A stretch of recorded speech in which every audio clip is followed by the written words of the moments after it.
May the words of my mouth and the meditations of each heart be holy and acceptable in your sight, O Lord, our strength and our Redeemer. Amen.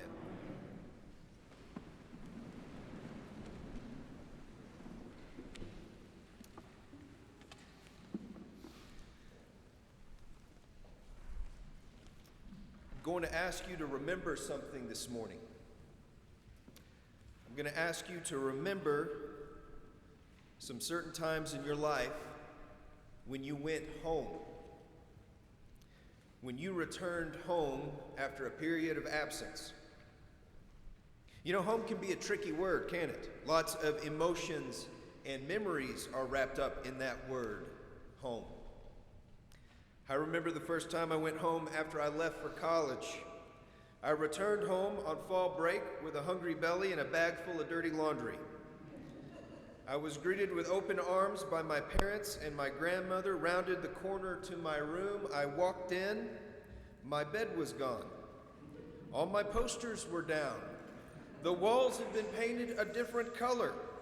My dad had moved his study desk into that room. His books were now on the shelves. His photographs were on the wall, and I stood there in a kind of awkward silence until I heard my father's voice behind me say, "You know, I just missed you so much." Another time I went home.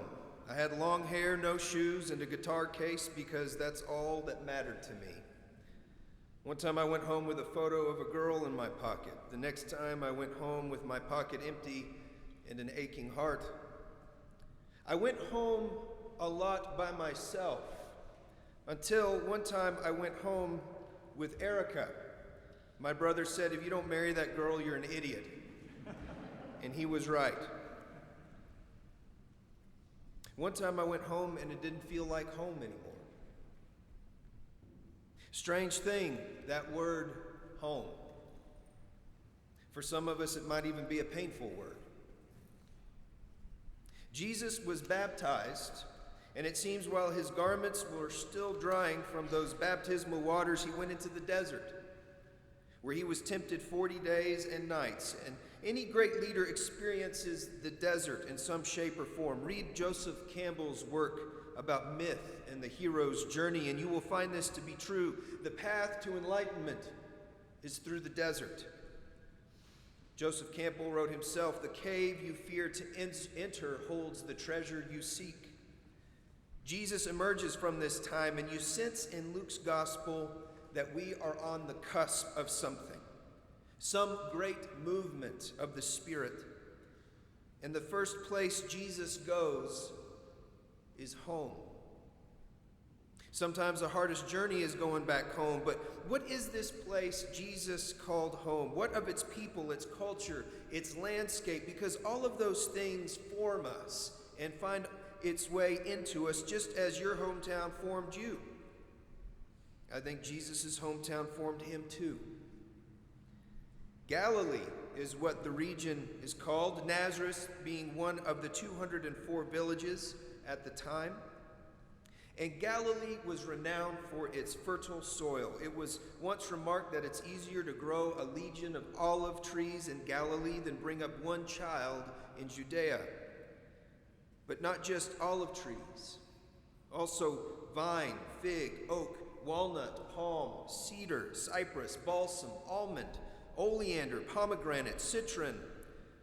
And those Galilean hills were filled with crops, not to mention a lucrative fishing industry. And the people, well, the people were well known too for their personality makeup, let's call it. The ancient historian Josephus wrote of the Galileans, "They were ever fond of innovations and by nature disposed to changes and delighted in seditions. They were ever ready to follow a leader who would begin an insurrection. They were quick in temper and given to quarreling, never destitute for courage. They were more anxious for honor than for gain." The 20th century Scottish theologian William Barclay once remarked, "The Galileans were the Highlanders of Palestine." They were a tight kinship-based culture with clear moral boundaries about who's in and who's out, who's favored by God and who is not, an economic structure built upon reciprocity. You give me this and I'll give you that, tick for tack, and patronage. People with means holding people without hostage to a system of forced loyalty. That is where Jesus grew up and whom he grew up with, and now he is going back home. Now the family, of course, is excited to have him back. Friends and neighbors are beginning to hear about Jesus. His news is traveling, and they're just so pleased to have him come home again. Maybe he'll set up shop here. Maybe he'll make us proud by being a rabbi of notoriety that affirms who we are and what we're about.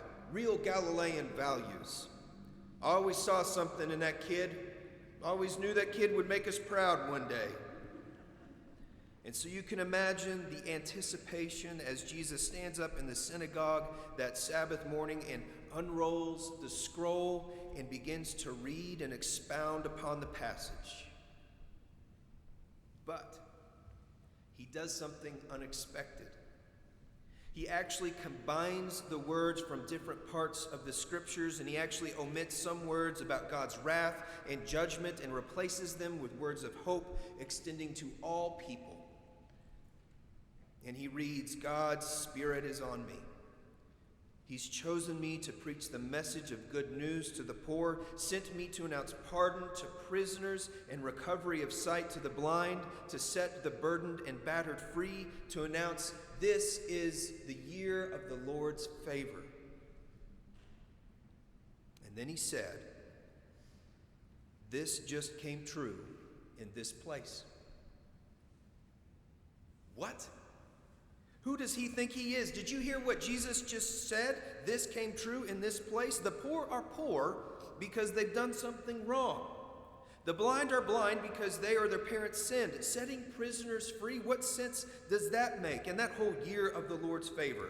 By the way, the year of the Lord's favor, that's from Leviticus and Deuteronomy. Jesus is talking about what was called the year of Jubilee. It's about the freeing of slaves, the cancellation of debt, the fallowing and healing of crop fields, returning all property to its original distribution, and welcoming of foreign strangers into the land.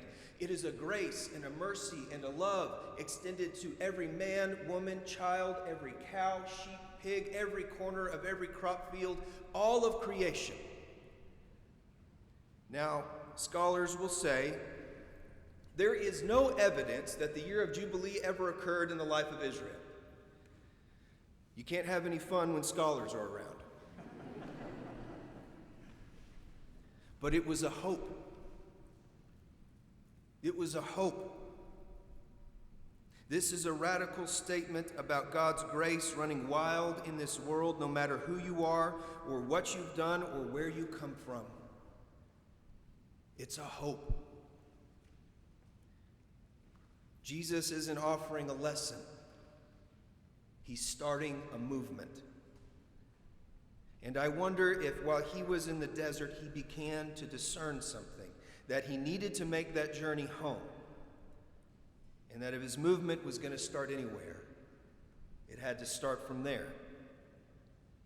So he returns home to the very people he knows the best and who know him the best. He goes home to those hot-blooded, argumentative, revolutionary-prone people whose society is built around close family relationships and stark moral boundaries and a tick-for-tack, give-and-take system. And he announces that God's purpose is to turn all of that on its head, to go against the status quo and reverse the order of things. And in doing so, he invites them to embrace the universal embrace of God's love.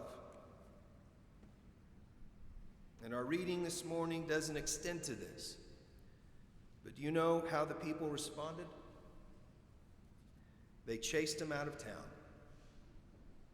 They chased him out of town. Prophets are always getting chased out of their hometowns.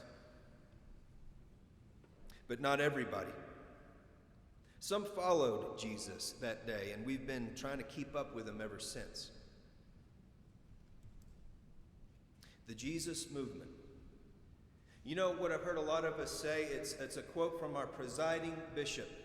We are the Episcopal branch of the Jesus movement. Y'all heard that? We are the Episcopal branch of the Jesus movement. And I think a lot of us, let's be honest, I think when we hear that statement, we get all giddy inside, we get all excited because we focus on the Episcopal branch part. We're very self-impressed. We do, just face it. We love that statement like we like Subarus and coffee and cocktail hour.